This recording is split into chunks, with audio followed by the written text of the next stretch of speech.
Saudara-saudara pendengar yang kami kasihi dimanapun Anda berada, Anda kembali bersama kami dalam acara Telaga, Tegur Sapa Gembala Keluarga. Saya Gunawan Santoso dari Lembaga Bina Keluarga Kristen akan berbincang-bincang dengan Bapak Pendeta Dr. Paul Gunadi. Beliau adalah seorang pakar dalam bidang konseling serta dosen di Seminari Alkitab Asia Tenggara, Malang. Perbincangan kami kali ini tentang latar belakang keluarga dan karunia. Kami percaya acara ini pasti bermanfaat bagi kita sekalian dan dari studio kami mengucapkan selamat mengikuti. Seringkali kita tidak melihat kaitan yang erat antara latar belakang keluarga dan karunia ini, Pak Paul. Dan supaya para pendengar kita lebih jelas, sebenarnya apa yang Pak Paul maksudkan dengan karunia di sini, Pak? Begini Pak Gunawan, kita ini hidup yang masih mempunyai tujuan yang jelas ya. Untuk apakah kita hidup? Nah, kadang-kadang itu kita bertanya-tanya ya, kok saya ada di dunia ini, saya ini mesti ngapain supaya mendapatkan ya kepenuhan lah dalam hidup ini.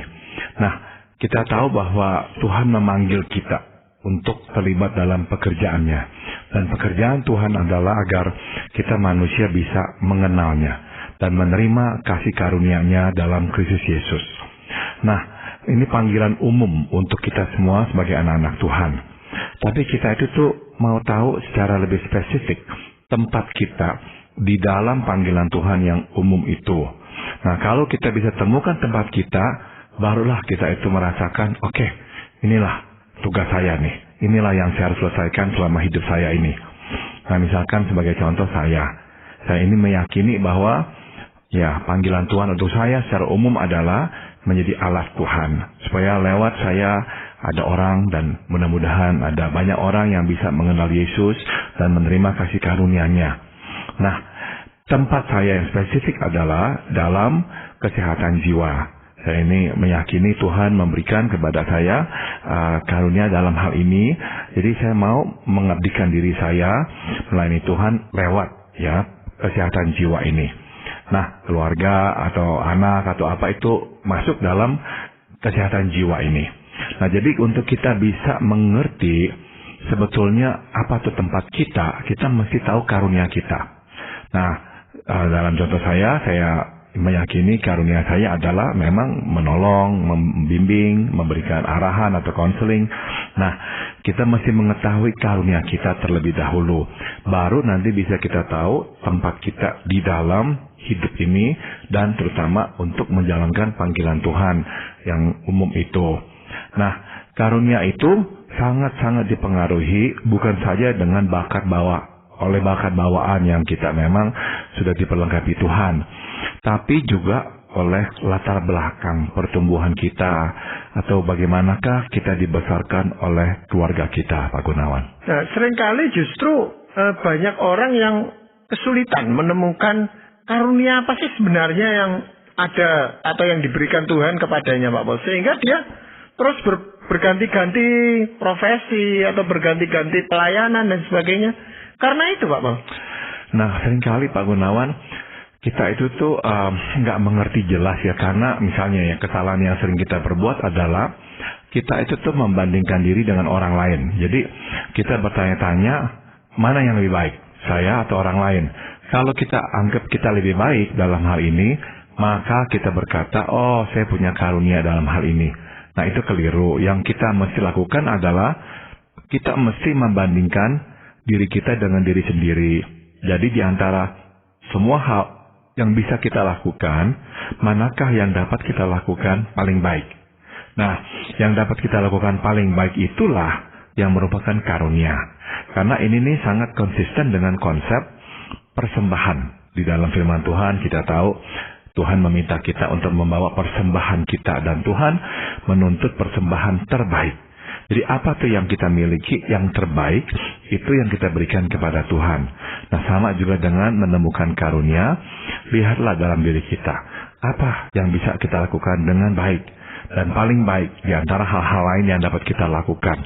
Itu karunia kita dan itu yang kita mau nanti gunakan sebagai persembahan kita kepada Tuhan.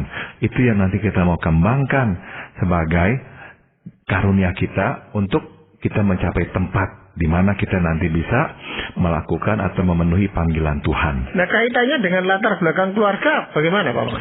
Ternyata begini Pak Gunawan ya, latar belakang keluarga itu tuh bisa mengkonfirmasi sekaligus juga bisa melencengkan kita dari karunia yang sebetulnya. Nah, ada seseorang bernama Anne Rowe. Dia ini seorang penggagas teori karir. Nah, dia ini yang mengatakan bahwa latar belakang keluarga berperan besar dalam pengembangan karunia. Jadi artinya, misalkan kita ini dibesarkan dalam keluarga yang hangat dan penuh kasih. Nah, pengembangan karunia akan terjadi dengan tepat. Ya, kenapa demikian? Sebab di dalam keluarga yang hangat dan penuh kasih, anak akan memperoleh kebebasan untuk menemukan dan mengembangkan karunia-nya tanpa hambatan dan ancaman. Nah, sebaliknya ya, di dalam keluarga yang syarat masalah atau penuh dengan kritikan, anak tidak dapat mengembangkan karunia-nya dengan bebas. Hidupnya penuh ketakutan, dan ini membuatnya terbelenggu oleh kecemasan.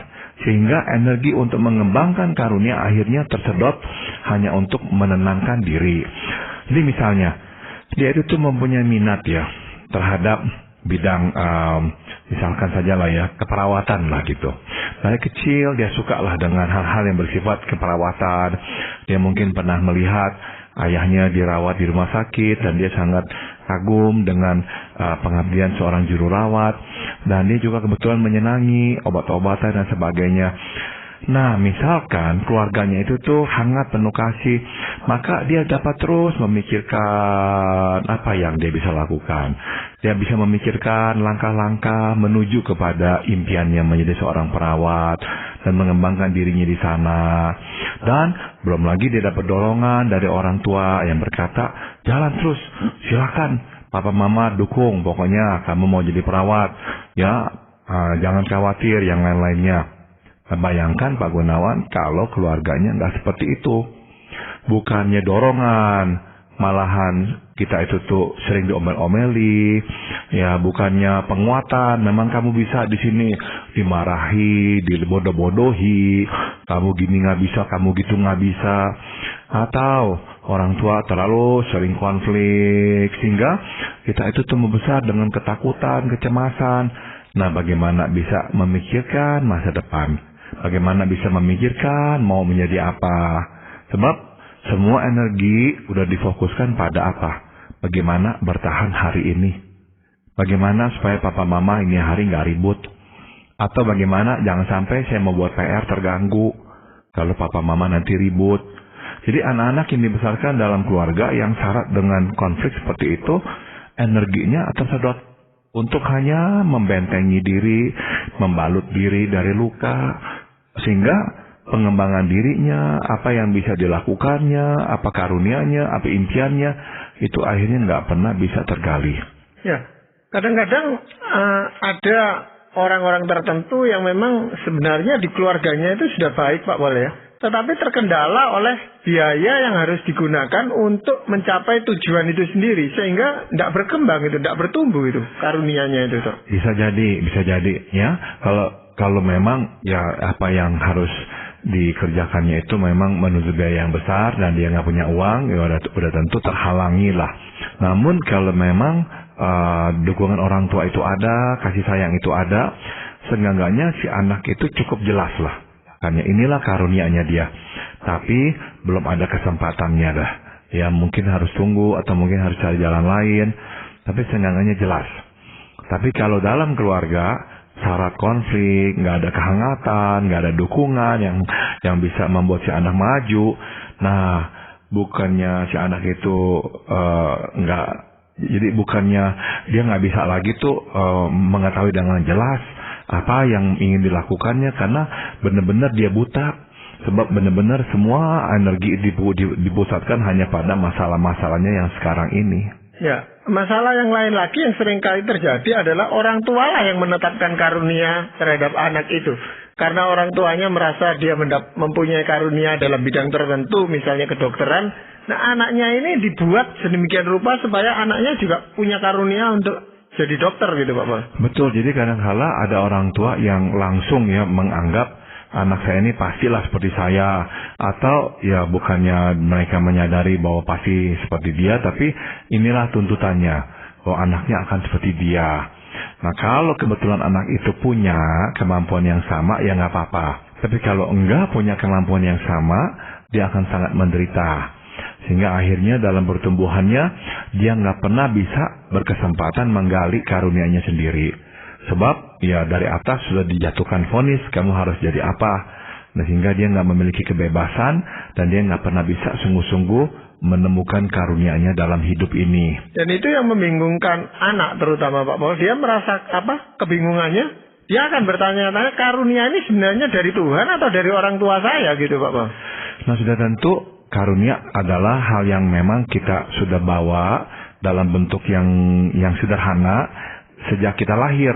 Namun lewat pembentukan, lewat pengalaman hidup, maka karunia itu akan terus diasah dan diasah dan diasah, sehingga akhirnya menjadi lebih baik dan lebih baik lagi. Sebab biasanya Pak Gunawan sejak kecil pun tuh sudah mulai kelihatan ada anak-anak yang suka main, misalnya pasang-pasang Lego, bongkar pasang, seperti gitu. Ada anak-anak yang nggak suka dengan gitu-gituan, yang sukanya mainnya lebih seperti main sama teman-teman, berelasi. Ada anak yang suka mainnya lompat-lompatan, lari-lari. Ada anak yang suka mainnya diam aja, duduk-duduk aja. Jadi dari kecil memang anak sudah membawa sebetulnya tuh ya karunia-karunia tertentu, tapi memang dalam bentuk yang masih sederhana sekali. Nah, lewat pengalaman hidup lah, maka karunia itu akan berkembang. Dan tugas orang tua lah yang memang mesti menyediakan lingkungan yang aman itu, yang penuh kasih itu, supaya anak bisa nantinya mengembangkan. Kadang terjadi pelencengan seperti ini Pak Gunawan. Ada anak-anak yang punya kebutuhan emosional tertentu. Karena misalnya ya kurang dikasihi. Nah, akhirnya dia itu tuh tertarik untuk masuk ke bidang yang banyak kaitannya dengan pertolongan, pembimbingan, pemberian kasih, dan dianggap inilah yang memang karunia saya. Padahalnya dia tertarik kepada bidang itu karena memang ini kebutuhannya yang gak terpenuhi waktu dia masih kecil. Apa yang terjadi? Nah, kalau memang itulah yang nantinya dia terjuni di tengah jalan, umumnya tuh dia merasa frustrasi. Dia gak merasa cocok di tengah jalan, dia bosan. Dan jenuh sekali, sebab dia berkata, buat apa sih kerja begini, saya kok nggak tertarik ya. Atau misalkan kebutuhannya dia udah terpenuhi, berarti dia nggak lagi suka dengan pekerjaan itu. Jadi dengan kata lain ya seperti Andrew katakan, si pengegas teori ini, kalau masa lalu kita itu tuh ya syarat dengan ketidak harmonisan dan sebagainya, besar kemungkinannya akhirnya kita itu memilih jalur yang keliru dalam hidup kita. Kita nggak menemukan karunia kita, sebab kita itu tuh akan terdorong ke bidang yang kita anggap bisa memenuhi kebutuhan kita itu aja. Padahal belum tentu itu adalah sungguh-sungguh karunia kita. Nah, kalau seseorang anak itu menyadari bahwa dia keliru karena desakan keluarganya atau keluarganya tidak memberikan kebebasan kepada dia, apakah itu tidak menimbulkan penyesalan yang dalam gitu? Biasanya bukan hanya penyesalan Pak Gunawan, tapi memang ya bisa juga kemarahan deh ya. Karena memang orang-orang ini nih di tengah jalan tuh bisa baru sadar, baru melek mata. Tapi kan masalahnya waktu udah terbuang. Dia udah gak mempersiapkan dirinya untuk karirnya yang sesungguhnya. Dia udah benar-benar terjerumus ke dalam jalan atau karir yang di luar keinginannya dah. Tapi sekarang mau banting arah udah tanggung, udah susah sekali. Jadi ya udahlah, terusin aja deh. Nah, itu biasanya Pak Gunawan menimbulkan rasa frustrasi dalam hidup, dan akhirnya tuh terus sampai tua dia sesali dan mungkin penuh kepahitan dan kemarahan. Akhirnya dia tumpahkan itu ya kepada orang-orang yang dekat dengan dia dah, kepada istrinya lah, kepada suaminya lah, kepada anak-anaknya lah, kepada teman-temannya lah. Jadi dia salahkan semua orang karena hidupnya itu tuh seolah-olah tuh udah kadung salah dan nggak bisa lagi diperbaiki. Nah, apakah ada caranya orang tua Pak boleh supaya anak ini bisa menyadari karunianya sendiri tanpa dipengaruhi oleh orang tuanya, Bapak? Jadi dengan kata lain, pada masa anak-anak kecil ya memang orang tua itu tuh harus peka dan cermat ya, melihat apakah yang menjadi kesukaan anaknya untuk bermain. Nah, lihatlah apa tuh yang menjadi minat si anak, dan selalu puji. selalu puji, ya, sehingga anak itu mendapatkan kepercayaan diri melakukan hal-hal yang dia senang lakukan. Nah, otomatis sebetulnya begitu anak mulai sekolah, mulai terlihat dah sebetulnya anak kita itu tuh bisa apa dan nggak bisa apa. Dia paling kuat dalam hal apa dan paling lemah dalam hal apa. Nah, waktu kita sudah melihat itu, ya kita mulai arahkan, wah kamu memang pintar menulis, bagus sekali isi karanganmu misalnya. Aduh, kamu memang pintar bahasa ya, lihat tuh bahasa Indonesiamu begitu bagus, bahasa Inggrismu begitu bagus. Nah, jadi kita mulai ya masukkan atau berikan dorongan-dorongan sesuai dengan karunia atau bidang kesukaannya dan kemampuannya itu. Nah, makin dia besar, kita makin bisa arahkan dia nantinya kepada bidang di dalam rumpun kebisaannya itu. Dan kita katakan selalu bahwa yang penting adalah kita lakukan yang terbaik dengan apa yang Tuhan telah berikan. Kita nggak kecilkan hatinya dan berkata, buat apa kamu studi itu, nggak ada gunanya lah, nah nggak ada uangnya lah, apalah. Enggak ya, jadi dorong dia lah untuk bisa mengembangkan diri di dalam bidang yang telah Tuhan memang titipkan kepadanya. Ya, kadang-kadang kan orang tua itu kepingin anaknya itu melakukan sesuatu yang bisa berdampak langsung terhadap manusia atau orang-orang lain gitu. Tetapi anak ini justru memilih suatu bidang pekerjaan atau studi itu yang sebenarnya tidak berhubungan langsung dengan orang-orang, Pak Paul. Sebetulnya kita dapat membagi ya bidang pekerjaan itu dalam 3 bagian, yaitu kita bekerja dengan manusia, kita bekerja dengan data, atau kita bekerja dengan benda. Nah, yang indah adalah ini Pak Gunawan. Kalau kita dibesarkan dalam keluarga yang hangat, yang penuh kasih sayang, kalaupun lah ya bidang kita itu tuh atau karunia kita itu tuh yang berkaitan dengan data, misalkan lah ya akuntan, dengan data-data keuangan atau angka. Nah, kalaupun itu bidang yang memang Tuhan titipkan kepada kita, namun tetap itu nanti kita akan mau kembalikan untuk kepentingan manusia atau kepentingan bersama. Kalaupun kita memang bidangnya adalah benda, kita itu sangat baik ya dengan tangan membetulkan, mereparasi mesin atau apa. Meskipun kita itu memang dikaruniakan kemampuan berhubungan dengan benda, tapi kalau kita dibesarkan dalam keluarga yang hangat dan penuh kasih, maka kita mau kembalikan bidang itu atau kegunaannya untuk kepentingan manusia atau untuk kepentingan bersama.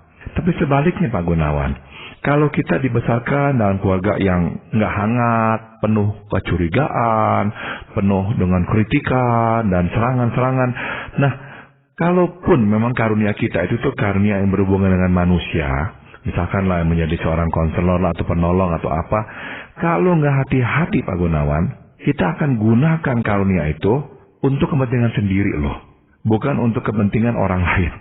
Jadi benar-benar tuh kita tetap mau menyedot dari orang. Jadi benar-benar peranan keluarga itu sangat penting. Kalau kita dibesarkan dalam keluarga yang memang hangat ya, jadi apapun karunia kita akan kembalikan untuk kepentingan bersama. Nah, dengan cara inilah kita memuliakan Tuhan. Sebab apa yang kita lakukan, kita berikan kembali kepadanya lewat sumbangsi kita kepada sesama kita manusia. Jadi sebenarnya bukan jenis dari karunia itu yang penting, tetapi bagaimana sikap hati kita menghadapi atau melakukan, memanfaatkan karunia yang Tuhan berikan kepada kita itu, Bapak. Betul Pak Gunawan. Beberapa waktu yang lalu ya, saya ini melihat interview antara Larry King, seorang pewawancara dari CNN, dengan Bill Gates. Kita tahu Bill Gates adalah seorang yang kaya raya ya, pemilik dari Microsoft. Nah, beliau itu tuh datang dengan ayahnya. Nah, ini saya baru pertama kali tuh melihat bagaimana Bill Gates itu tuh ya menjawab pertanyaan, bersikap, berelasi.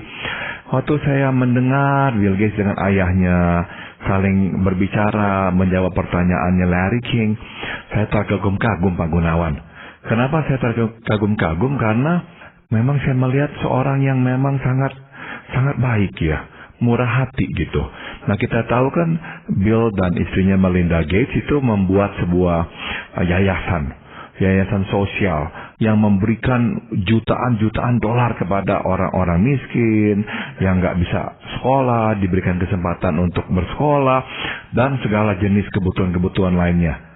Dan sekarang Pak Gunawan, Bill dan Melinda Gates ini nih, bersama dengan seorang yang juga sangat kaya raya di Amerika Serikat, Warren Buffett, mereka ini menggagas sebuah kelompok konglomerat, kelompok orang-orang kaya di Amerika, yaitu menantang mereka menantang orang-orang kaya di Amerika untuk memberikan 50% asetnya untuk kepentingan sosial, untuk menolong orang-orang yang susah. Jadi orang-orang ini berkomitmen memberi 50% asetnya. Nah, salah satunya yang baru saja menyerahkan dirinya untuk menjadi anggota dari kelompok ini adalah Mark Zuckerberg. Dia itu adalah pemilik dari Facebook. Nah, orang yang kaya raya meskipun usianya baru 27 tahun kalau nggak salah, masih muda sekali. Ini juga ikut masuk. Nah, waktu saya lihat Bill Gates dengan papanya bicara, nggak bisa enggak Pak Gunawan, saya melihat rupanya Bill Gates memang dibesarkan oleh papa yang hangat. Papanya orangnya hangat, santun, bicaranya juga baik.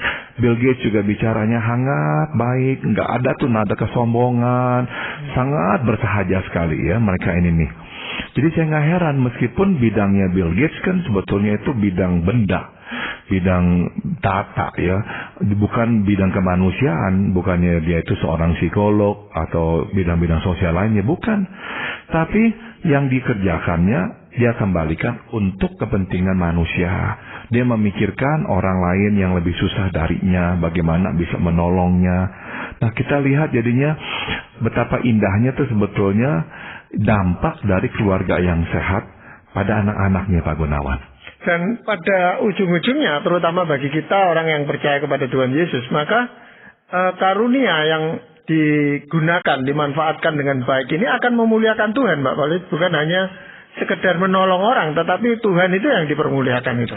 Betul Pak Gunawan, sebab waktu orang-orang melihat ya bahwa kita sebagai anak-anak Tuhan, ya sebagai wakil-wakil Yesus Kristus di dunia ini, kita memberikan ya dengan pengorbanan ya untuk menolong orang yang menderita dan yang orang-orang mempunyai kebutuhan yang besar. Nggak bisa enggak ya, orang akan melihat, iya ya, ada Allah dalam hidup mereka. Iya ya, Tuhan itu sungguh-sungguh ada di dalam kehidupan mereka ini. Kok kasih sayangnya begitu besar kepada orang lain. Nah, benar sekali yang Tuhan katakan, makanya bahwa Tuhan memberikan kepada kita perintah yang baru. Dan perintahnya adalah agar kita saling mengasihi. Dan dengan cara itulah orang akan melihat kita adalah murid-murid Yesus. Nah, itu tidak terlepas dengan komunikasi yang baik di dalam keluarga itu sendiri gitu Pak. Betul sekali Pak Gunawan. Jadi kalau kita dibesarkan dalam keluarga di mana omongan-omongan yang keluar itu tuh tajam, serangan seperti pisau yang menyayat, waduh susah dah. Susah sekali ya, kita nggak bisa mengembangkan karunia kita dengan tepat. Dan kalaupun karunia kita itu berhubungan dengan manusia, kita biasanya akhirnya hanya mau memakai manusia untuk kepentingan kita. Jadi dampaknya itu merugikan banyak orang. Tapi kalau keluarga bisa dengan hangat membesarkan anak-anaknya, dampaknya kok sangat besar sekali buat kepentingan banyak orang. Ya, jadi buah-buah yang nyata yang bisa dirasakan dan memuliakan Tuhan lewat karunia yang diterima oleh seseorang itu apa saja Pak? Misalnya yang pertama ya Pak Gunawan, sewaktu karunia bertumbuh dengan tepat, maka tujuan hidup terlihat dengan cepat dan tepat. Sehingga kita nggak lagi bingung-bingung dalam hidup Pak Gunawan. Kita tahu, oh ini nih tujuan hidup saya nih. Dan kita itu tuh nggak lagi tuh gampang diomong-ambingkan. Waduh, nanti orang mau ke sana, orang bujuk kita ke sini. Kita jelas tahu. Kita nggak lagi tuh seperti orang yang mengembara mencari-cari tempat kita dalam hidup ini. Ini dia nih, kita tahu nih tempat kita. Dan kita tahu akhirnya dengan cara apakah kita akan hidup untuk memuliakan Tuhan. Karena memang sudah terurai dengan jelas semuanya. Sebenarnya Pak Paul, kalaupun seseorang itu tidak bisa menemukan dukungan dari keluarganya, apakah ada pihak lain misalnya konselor atau hamba Tuhan itu yang bisa mengarahkan dia gitu Pak? Bisa Pak Gunawan, tentang pencarian karunia atau bakat, yaitu memang bisa ditolong ya dengan tes-tes supaya nanti terungkaplah sebetulnya bakatnya apa, karunianya apa. Itu bisa dilakukan. Tapi sebetulnya secara sederhananya, kalau ya orang tua itu berperan aktif dalam kehidupan anaknya, melimpahkan kasih sayang dengan cukup kepada mereka, seharusnya anak-anak itu lihatlah dengan jelas, oh kira-kira kesinilah, dengan cara inilah saya akan nanti memuliakan Tuhan, dan inilah tempat saya di dalam panggilan Tuhan ini. Ya, ada remaja yang mengeluhkan sangat sulit menemukan karunia-Nya karena orang tuanya tidak memberikan arahan. Orang tuanya hanya bilang ya cari sendiri gitu lah. Itu membuat dia tambah bingung gitu Pak Paul. Betul, maka ya ini memang harus dimulai sejak kecil. Waktu anak-anak melakukan sesuatu, orang tua langsung memberikan tanggapan. Wah baik ya, kamu bisa ini ya. Wah gambar kamu bagus ya atau apa ya. Nah itu nanti itu yang akan menumbuhkan rasa percaya diri pada si anak. Sehingga dia lebih berani lagi dan lebih termotivasi lagi untuk menggali kemampuannya. Pak Paul, untuk perbincangan ini apakah ada ayat firman Tuhan yang ingin Pak Paul sampaikan? Amsal 13 ayat 22 berkata, orang baik meninggalkan warisan bagi anak cucunya, tetapi kekayaan orang berdosa disimpan bagi orang benar. Ini bagian pertamanya indah sekali Pak Gunawan. Orang baik meninggalkan warisan bagi anak cucunya. Jadi yang kita bisa wariskan kepada anak cucu kita memang adalah kehidupan kita yang baik. Kehidupan kita yang berkenan kepada Tuhan. Nggak bisa enggak tuh. Kalau kita hidup seperti itu, anak-anak kita mendapatkan warisan yang sangat mulia. Jadi upaya beberapa orang tua yang hanya mau mewariskan harta benda itu sebenarnya tidak cukup gitu Pak Paul ya? Sama sekali nggak cukup Pak Gunawan. Ya sebab memang ada banyak hal-hal lain yang memang penting sekali ya. Baru saja saya bicara-bicara dengan mama saya dan dia cerita-cerita tentang teman-temannya. Mama saya sekarang sudah tua. Dia berkata ada orang-orang yang mama kenal, anak-anak orang-orang yang sangat kaya dulu waktu mama masih muda. Tapi sekarang hidup mereka begitu susah. Jadi benar-benar kita lihat ya kekayaan itu tuh nggak abadi. Tapi kalau orang tua bisa mewariskan kehidupan yang benar. Nah itu nggak terbilang lah nilainya buat si anak nantinya. Ya, terima kasih Pak Paul untuk perbincangan ini dan para pendengar sekalian. Kami mengucapkan banyak terima kasih Anda telah mengikuti perbincangan kami dengan Bapak Pendeta Dr. Paul Gunadi dalam acara Telaga Tegur Sapa Gembala Keluarga. Kami baru saja berbincang-bincang tentang latar belakang keluarga dan karunia. Bagi Anda yang berminat untuk mengetahui lebih lanjut mengenai acara ini, silakan menghubungi kami lewat surat. Alamatkan surat Anda ke Lembaga Bina Keluarga Kristen atau LBKK, Jalan Cimanuk 56, Malang. Anda juga dapat menggunakan email dengan alamat telaga@indo.net.id. Kami juga mengundang Anda mengunjungi situs kami di www.telaga.org. Saran-saran, pertanyaan, serta tanggapan Anda sangat kami nantikan. Akhirnya dari studio kami mengucapkan terima kasih atas perhatian Anda dan sampai jumpa pada acara Telaga yang akan datang.